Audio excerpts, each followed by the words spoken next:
Radhe Radhe everyone. तो कैसे हो आप सब? आई होप आप सब बिल्कुल बढ़िया होगे।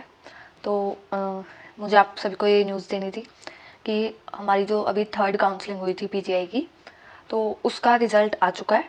मेरिट लिस्ट उसकी ऑफिशियल वेबसाइट पे अपलोड हो चुकी है। आप अपना रिज़ल्ट चेक कर सकते हो। उसके साथ ही बहुत सारे स्टूडेंट्स को अभी एक्साइटमेंट हो रही है कि जी हमारा एडमिशन हो चुका है, अब क्लासेस कब से शुरू होगी, इतना लेट क्यों कर रहे हैं। जनरली हर बार सेकेंड राउंड के बाद क्लासेस शुरू हो जाती थी, बट अब की बार मोप अप राउंड मीन्स जो थर्ड राउंड था वो बहुत जल्दी शुरू हो गया था।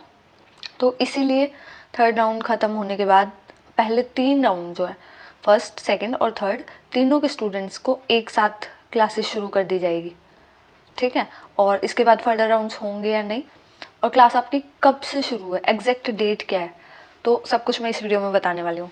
ठीक है। क्योंकि हमें पता चल चुका है कि हमारे जूनियर्स कब हॉस्टल में आ रहे हैं और कब से उनकी क्लासेस शुरू है।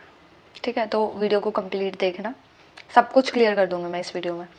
सबसे पहले जिन स्टूडेंट्स ने अपग्रेडेशन के लिए अप्लाई किया था, बहुत सारे ऐसे स्टूडेंट्स हैं जिन्हें अपग्रेडेड होकर कॉलेज मिला है। अभी मैंने लिस्ट देखी थी, तो लाइक सफीदो था, आपके बाद डीडीयू मिला है, तो बहुतों को प्राइवेट कॉलेजेस से भी सफीदो मिला है। ठीक है। तो बहुत सारी अपग्रेडेशन हुई है, बहुत सारे स्टूडेंट्स को पहले राउंड्स में सीट नहीं अलॉट हुई थी, अब की बार हुई है। तो इस तरह से बहुत सारी चेंजेस देखने को मिले हैं। तो आप एक बार अपनी लिस्ट में अपना नाम चेक कर लेना। आपको जो कॉलेज अलॉट हुआ है उसमें विजिट कर लिया होगा अब तक तो आपने, ऑफ कोर्स। और उसके साथ ही जो फीस वगैरह रहने वाली है, फीस सबमिट कब तक करनी है आपको, तो 27 तारीख तक का टाइम है। अब लिस्ट जारी हो चुकी है, 27 तारीख तक आप ऑनलाइन फ़ीस सबमिट कर सकते हो। ठीक है। फ़ीस कैसे सबमिट होती है तो वो अब तक आप जान चुके होंगे। आपके पास ईमेल पे मैसेज आ जाएगा, फिर वहाँ से आप फ़ीस सबमिट कर सकते हो। ठीक है। ऑफिशियल वेबसाइट पे भी जारी हो जाता है सब कुछ। ठीक है। तो फीस सबमिट करवा देना अपनी, और उसके बाद डीवी करवानी है आप लोगों को, डॉक्यूमेंट वेरिफिकेशन। उसके लिए जारी हो जाएगा जल्दी, 27 को हो जाएगा कि किस कैटेगरी की डॉक्यूमेंट वेरिफिकेशन किस दिन है।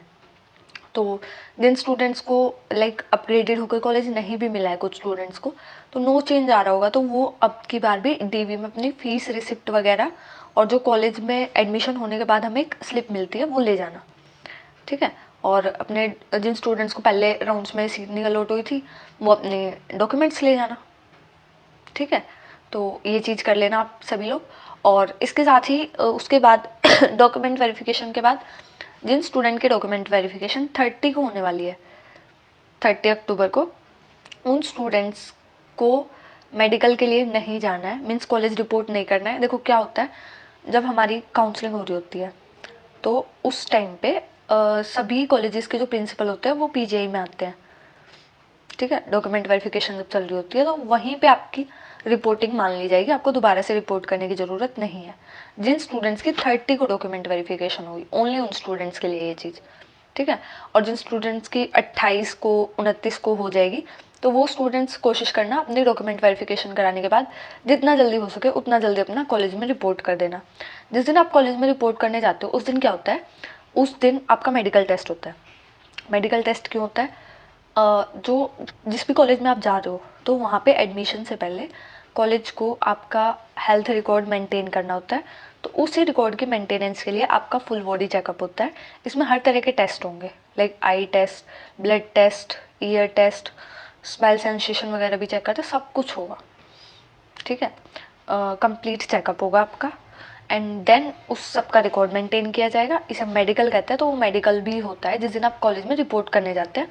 गवर्नमेंट कॉलेजेस में तो पक्का होता है। ठीक है। और प्राइवेट में भी होता होगा। एंड उसके साथ ही अटेंडेंस भी होती है वहाँ आपकी। जैसे आप जो डॉक्यूमेंट वेरिफिकेशन आपने करवाई पीजीआई में, तो पीजीआई में कई बार सभी डॉक्यूमेंट्स वहाँ पे सबमिट नहीं करते, तो वो डॉक्यूमेंट्स आपको अपने कॉलेज में रिपोर्ट करते जिस दिन रिपोर्ट करने जाओगे ना उस दिन वहाँ पे सबमिट करने होंगे। ठीक है। तो ये रहता है आपका कंप्लीट प्रोसेस डॉक्यूमेंट वेरिफिकेशन का एंड मेडिकल का। ठीक है। तो आई होप ये चीज़ आपको बिल्कुल क्लियर हो गई होगी। एंड अब बात करते हैं आपके क्लासेस कब से शुरू है। तो जिन भी स्टूडेंट्स का एडमिशन फर्स्ट राउंड के में हुआ है, सेकेंड राउंड में हुआ है, थर्ड राउंड में हुआ है, इन तीनों राउंड के स्टूडेंट्स की क्लासेस नेक्स्ट मंथ मीन्स नवंबर के फर्स्ट वीक से स्टार्ट हो रही हैं, ठीक है। Most expectedly 4 November is your first day of college, Monday है उस दिन, ठीक है। तो 4 नवंबर को रहने वाला आपका कॉलेज का फर्स्ट डे, मीन्स दिवाली की छुट्टियाँ होंगी, उसके साथ ही गोवर्धन है एंड 1 2 3, ठीक है। तो मतलब जितने भी हॉस्टलर्स हैं वो सब इस टाइम पे अभी घर भी जाएंगे, तो उस टाइम पे आप लोगों को हॉस्टल अलॉट किए जाएंगे, हॉस्टल भी अलॉट हो जाएंगे एंड फर्स्ट वीक नवंबर में आपकी क्लासेस भी स्टार्ट हो जाएंगी, ठीक है। तो बहुत अच्छा एक्सपीरियंस रहने वाला है। आई होप आप लोगों को जिस भी कॉलेज में आप जा रहे हो बहुत अच्छी जर्नी रहे आप सभी की, और ऑल द बेस्ट विशेस। जहाँ आपको लाइक थर्ड राउंड में जो भी कॉलेज अलॉट हुआ है या किसी भी राउंड में आपको जो भी कॉलेज अलॉट हुआ है उसका नाम मुझे ज़रूर बताना, एंड उसके साथ ही आपको जो कॉलेज चाहिए था, लाइक क्या आपको वही कॉलेज मिला जो आप चाहते थे, ये भी कमेंट में ज़रूर बताना, ठीक है। और इस राउंड में कट ऑफ क्या रहने वाली वो भी मैं जल्दी ही वीडियो बना दूँगी उस पर, और इसके अलावा आपको जिस भी टॉपिक पे वीडियो चाहिए वो भी बता देना, ठीक है। तो मैं पूरी कोशिश करूँगी जितने ज़्यादा मैं आंसर दे सकती हूँ उतने ज़्यादा आंसर देने के लिए।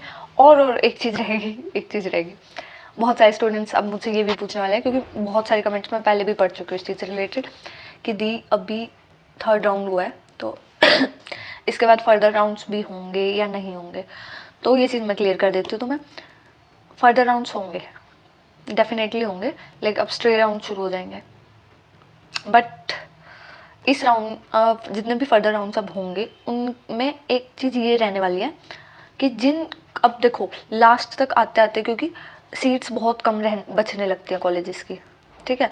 तो डेफिनेटली हर कॉलेज में बहुत कम नंबर में सीट अभी बची हुई हैं, और इसके बाद अभी जैसे ये थर्ड राउंड था तो इसके बाद अब जो फर्दर राउंड्स होंगे उनमें रिस्क रहने वाला है।